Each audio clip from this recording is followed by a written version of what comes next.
বাংলাদেশের আসন্ন ত্রয়োদশ জাতীয় সংসদ নির্বাচনকে সামনে রেখে ইটালির পেসকারা শহরে বিএনপির প্রতীক ধানের শীষ ও হ্যাঁ ভোটের পক্ষে লিফলেট বিতরণ করা হয়। জিয়া সাইবার ফোর্স ইটালি শাখার উদ্যোগে এ প্রচার চালানো হয়। এমদাদুল হক এমদাদের রিপোর্ট।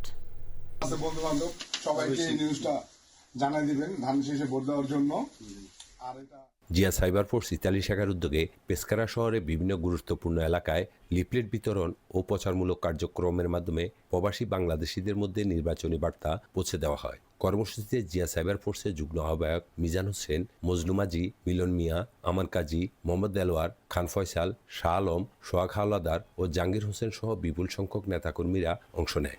জিয়া সাইবার ফোর্সের পক্ষ থেকে আমরা ধানের শীষে ভোট চেয়েছি। সবার আগে বাংলাদেশ, আমরা দলমত নির্বিশেষে ধানের শীষে স্বাধীনতার পক্ষের শক্তি বাংলাদেশ জাতীয়তাবাদী দল বিএনপিকে সবাই ধানের শীষে ভোট দিব। এ সময় যুগ্ম আহ্বায়ক মিজান হোসেন জানান, প্রবাসী অবস্থান করলেও দেশের রাজনৈতিক পরিস্থিতি নিয়ে সচেতনতা তৈরি এবং শান্তিপূর্ণ উপায়ে মত প্রকাশ করাই এই উদ্দেশ্য। আয়োজকদের দাবি, গণতন্ত্র, ভোটাধিকার এবং জনগণের মতামত প্রতিফলনের লক্ষ্যে এই প্রচারণা পরিচালিত হয়েছে। এমদাদুল হক এমদাদ, চ্যানেল আই।